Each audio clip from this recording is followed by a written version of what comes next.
सितंबर और अक्टूबर के महीने में कौन सी फसलें काश्त करनी चाहिए। सितंबर और अक्टूबर का महीना ऐसा होता है कि सर्दी अपनी झलक देना शुरू हो जाती है, गर्मी का जोर टूट जाता है। बिस्मिल्लाहिर्रहमानिर्रहीम। अस्सलाम वालेकुम दोस्तों, ज़ैन अली के साथ यूट्यूब चैनल पर खुशामदीद। आज का हमारा टॉपिक ये है कि सितंबर और अक्टूबर के महीने में कौन सी फसलें काश्त करनी चाहिए। अमूमन ज़िम्मेदार की यही ख्वाहिश होती है कि मैं एक अच्छी फसल काश्त करके और मार्केट में लेके जा सकूं ताकि मुझे अच्छा ज़र मुबाला मिल सके। तो हर ज़िम्मेदार की यही ख्वाहिश होती है कि मेरी फसल को अच्छा रेट मिल सके। तो उसके लिए ज़रूरी है कि आप थोड़ा सा चीज़ों को रिसर्च करें, यानी कि आप ऐसी फसल लगाते हैं कि जिसका कि जो मार्केट में लेट आ रही है और उसको आगे कोई रेट नहीं मिल रहा। तो इसी तरह से आपने जो पहला स्टेप है वो आपने फसल को टाइम पे लगाना है ताकि आपकी जो फसल है वो मार्केट में पहले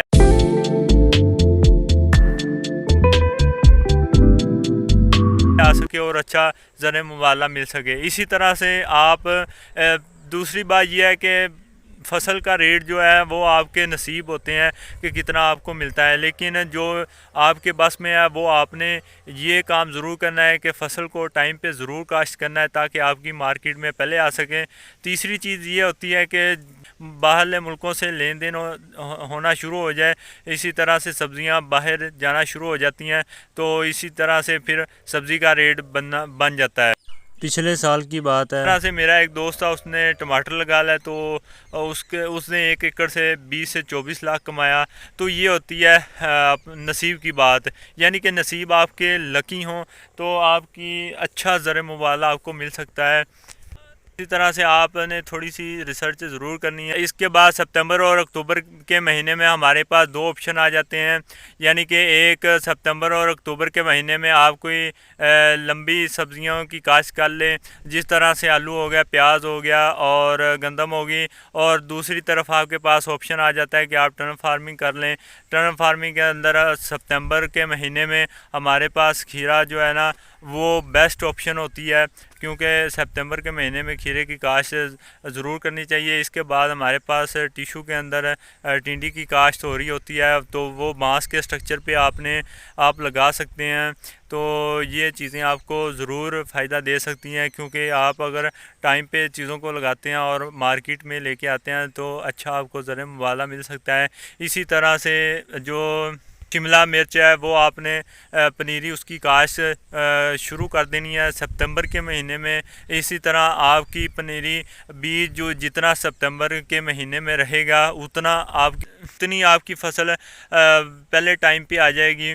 तो शिमला मिर्च आप काश्त कर सकते हैं। तो इसके बाद हमारे पास ऑप्शन आ जाती है गोभी की आ जाती है, गोभी आप लगा सकते हैं।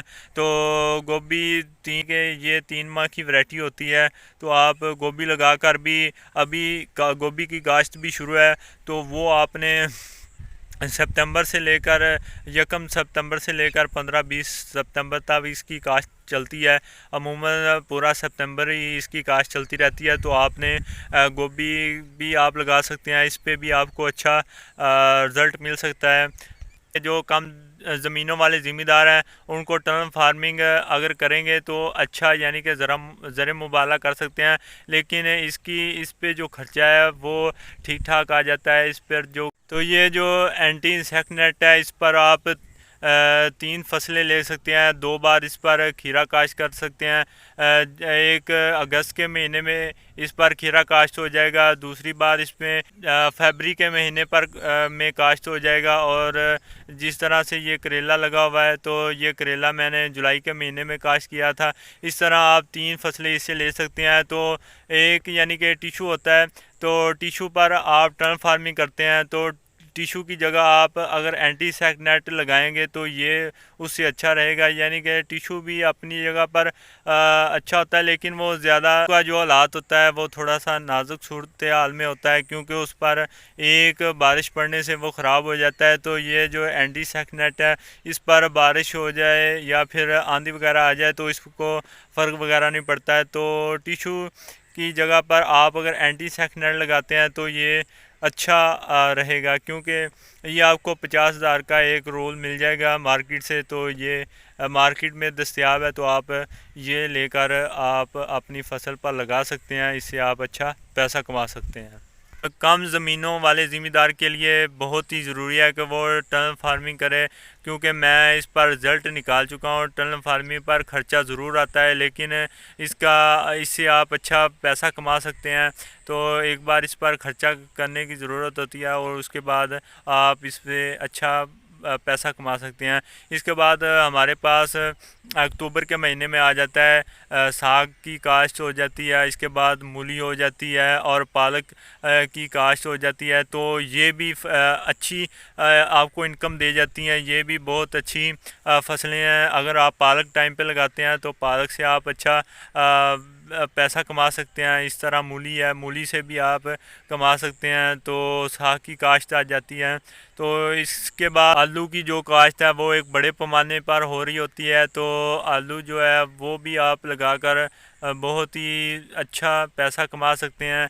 इसी तरह आलू की जो फसल जलती है वो भी 3 माह की होती है। जून, अगस्त और नवंबर के महीने में आपने इसकी बैंगन की काश्त करनी है। नवंबर के महीने में जो आपने इसकी काश्त करनी है वो एंटी सैक नेट के नीचे करनी है। 3 माह तक ये चलेगा। फिर दूसरे माह फरवरी के महीने में ये फिर फल देना शुरू हो जाएगा। आपने इसकी प्रूनिंग करनी है तो ये फल देता रहेगा। इसके बाद इस पर इतना खर्चा नहीं आता, तो ये आपको अच्छा पैसा दे जाता है। तो ये थी चंद बातें जो आपको बताना ज़रूरी थी। उम्मीद है कि मेरी इस वीडियो में आपको कोई ना कोई फसल लगाने को ज़रूर मिल जाएगी। तो ये वीडियो आपने ज़रूर वॉच करनी है। अभी फ़िलहाल जो मेरा करेला आप देख सकते हैं कि मैंने करेले की काश्त की हुई थी जुलाई के महीने में। तो हुई थी, तो अभी 3 माह की ये फसल है। तो अभी तक मेरी ये फसल चल रही है। तो मैं इससे अच्छा पैसा कमा रहा हूँ, यानी कि मैंने 7 से 8 लाख रुपए इससे कमा चुका हूँ। और अभी मेरी ये फसल 1 माह और चल जाएगी। तो अगर वीडियो अच्छी लगी है तो चैनल को सब्सक्राइब करें, लाइक करें, और मिलते हैं अगले व्लॉग में। दुआओं में याद रखें। अल्लाह हाफिज़।